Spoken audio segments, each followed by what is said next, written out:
जय हिंद मित्रांनो, तुमचं स्वागत आहे एम जी पोलीस भरती या यूट्यूब चॅनलवरती। आज आपण जीकेचे महत्त्वाचे प्रश्न बघणार आहोत जे वारंवार परीक्षेला विचारले जातात। तर चला मित्रांनो, व्हिडिओला सुरुवात करूया। प्रश्न क्रमांक पहिला काय आहे? द प्रॉब्लेम ऑफ रुपी हा ग्रंथ कोणी लिहिला आहे? द प्रॉब्लेम ऑफ रुपी हा ग्रंथ डॉक्टर बाबासाहेब आंबेडकर। ऑप्शन क्रमांक 1, डॉक्टर बाबासाहेब आंबेडकर यांनी द प्रॉब्लेम ऑफ रुपी हा ग्रंथ लिहिलेला आहे। प्रश्न क्रमांक 2 आहे, देवीच्या 3.5 शक्तिपीठांपैकी अर्धपीठ कोणते आहे? तर याचे योग्य उत्तर आहे ऑप्शन क्रमांक 4, वणी नाशिक हे देवीच्या 3.5 शक्तिपीठांपैकी अर्धपीठ आहे। प्रश्न क्रमांक 3 आहे, भारताची जनऔषधी योजना स्वीकारणारा पहिला देश कोणता आहे?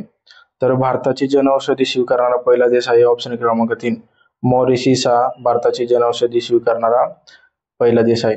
प्रश्न क्रमांक 4 आहे, भारतातील कोणत्या राज्य शासनाने अंमली पदार्थ विरोधी मिशन निश्चय सुरू केले आहे? तर याचे योग्य उत्तर आहे ऑप्शन क्रमांक 2, पंजाब राज्याने अंमली पदार्थ विरोधी मिशन हे सुरू केलेलं आहे। प्रश्न क्रमांक 5, भारत हा राज्याचा संघ असेल असे भारतीय राज्यघटनेतील कोणत्या कलमामध्ये नमूद करण्यात आले आहे? तर भारत हा राज्याचा संघ असेल असे भारतीय राज्यघटनेतील कलम 1 मध्ये नमूद करण्यात आलेले आहे। प्रश्न क्रमांक 6 आहे, रमेश मॅग्सेसे पुरस्कार कोणत्या भारतीयास सर्वप्रथम मिळालेला होता? तर याचे योग्य उत्तर आहे विनोबा भावे। विनोबा भावे यांना रमेश मॅग्सेसे पुरस्कार सर्वप्रथम मिळालेला होता। IMP प्रश्न आहे मित्रांनो, लक्षात ठेवा। प्रश्न क्रमांक 7, राधानगरी धरण कोणत्या नदीवरती आहे? तर राधानगरी धरण हे ऑप्शन क्रमांक 3, भोगावती नदीवरती राधानगरी धरण आहे। राधानगरी हे धरण कोल्हापूर जिल्ह्यात आहे मित्रांनो। कुठे आहे? कोल्हापूर जिल्ह्यात राधानगरी धरण आहे। प्रश्न क्रमांक 8, खिद्रापूर हे गाव कशासाठी प्रसिद्ध आहे? तर खिद्रापूर हे गाव प्राचीन शिव मंदिर याच्यासाठी खिद्रापूर गाव हे प्रसिद्ध आहे। प्रश्न क्रमांक 9, इंदिरा पॉइंट कोणत्या बेटावरती आहे? तर इंदिरा पॉइंट हे निकोबार या बेटावरती आहे मित्रांनो। ऑप्शन क्रमांक 2 याचे योग्य उत्तर आहे, इंदिरा पॉइंट हे निकोबार या बेटावरती आहे। क्रमांक 10 IMP प्रश्न आहे मित्रांनो, लक्षात ठेवा। भालचंद्र नेमाडे यांच्या कोणत्या साहित्यास 50वा ज्ञानपीठ पुरस्कार मिळाला होता? तर याचे योग्य उत्तर आहे ऑप्शन क्रमांक 4, हिंदू जगण्याची समृद्ध अडवड हे भालचंद्र नेमाडे यांच्या साहित्यास 50वा ज्ञानपीठ पुरस्कार मिळालेला होता। तसेच ययाती कादंबरी हे वि स खांडेकर यांची आहे। विशाखा ही कादंबरी किंवा साहित्य वि.वा. शिरवाडकर यांचे आहे आणि अष्टदर्शनी हे साहित्य वि.दा. करंदीकर यांचे आहे। सर्व प्रश्न महत्त्वाचे आहेत मित्रांनो, लक्षात ठेवा। प्रश्न क्रमांक 11, डार्क स्काय पार्क म्हणून कोणत्या व्याघ्र प्रकल्पाची घोषणा केलेली आहे? तर डार्क स्काय पार्क म्हणून ऑप्शन क्रमांक 2, पेंच व्याघ्र प्रकल्पाची डार्क स्काय पार्क म्हणून व्याघ्र प्रकल्पाची घोषणा केलेली आहे। पेंच व्याघ्र प्रकल्प हे नागपूर जिल्ह्यात आहे। ताडोबा व्याघ्र प्रकल्प हे चंद्रपूर जिल्ह्यात आहे मित्रांनो। दोघं प्रश्न लक्षात ठेवा। क्रमांक 12, जगातील पहिले वैदिक घड्याळ कुठे उभारण्यात आले आहे? तर याचे योग्य उत्तर आहे ऑप्शन क्रमांक 3, उज्जैन या ठिकाणी जगातील पहिले वैदिक घड्याळ उभारण्यात आलेले आहे। प्रश्न क्रमांक 13 काय आहे, स्वतंत्रोत्तर भारतातील लोकसभेचे पहिले उपाध्यक्ष कोण होते? लोकसभेचे पहिले उपाध्यक्ष हे M.A. अय्यगार।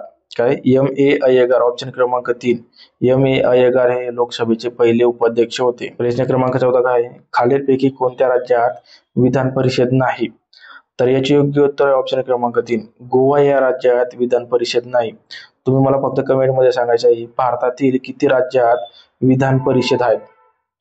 भारतातील किती राज्यात विधान परिषद आहेत याचे उत्तर मला कमेंट बॉक्स मध्ये सांगायचं आहे। प्रश्न क्रमांक 15 काय आहे, कोणत्या घटना दुरुस्तीद्वारे संविधानामध्ये पक्षांतर पद्धतीवर निर्बंध घालणारे 10वे परिशिष्ट समाविष्ट करण्यात आले होते?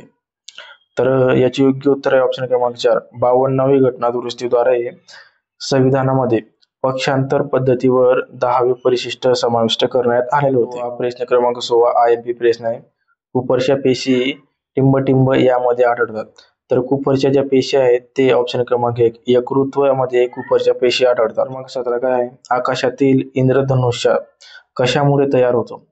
आकाशातील इंद्रधनुष्य हे ऑप्शन क्रमांक 3, सूर्यप्रकाशाचे पावसाच्या थेंबामुळे जे अपस्खलन होते त्याच्यामुळे इंद्रधनुष्य हे तयार होते। महत्वाचा प्रश्न आहे मित्रांनो, लक्षात ठेवा। प्रश्न क्रमांक 18 काय आहे, मराठी सत्तेचे उत्कर्ष, एसेज ऑन इंडियन इकॉनॉमिक्स ही ग्रंथसंपदा कोणी लिहिली आहे?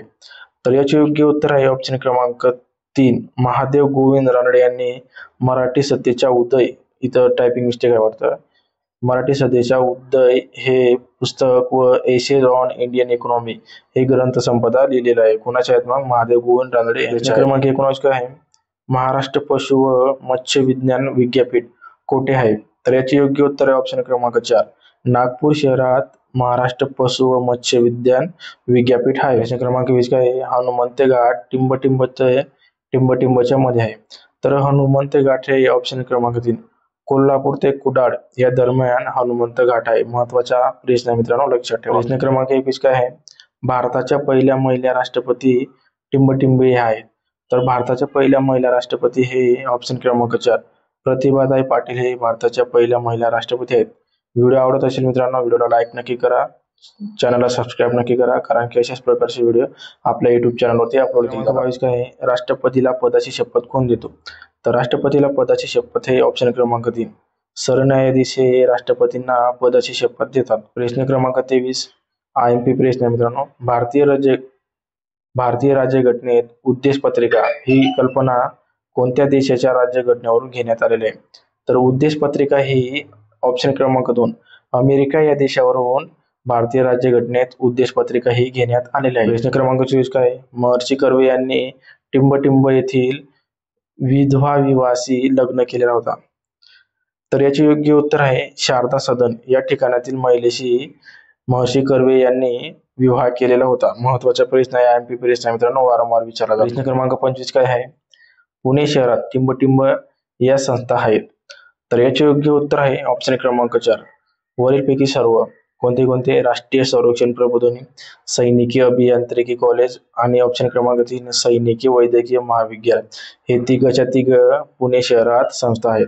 व्हिडिओ आवडला असेल, व्हिडिओला लाईक नक्की करा, चॅनलला सबस्क्राईब नक्की करा, कारण की अशाच प्रकारचे व्हिडिओ आपल्या युट्यूब चॅनलवरती अपलोड केले जातात. भेटूया पुढच्या व्हिडिओमध्ये. जय हिंद, जय महाराष्ट्र.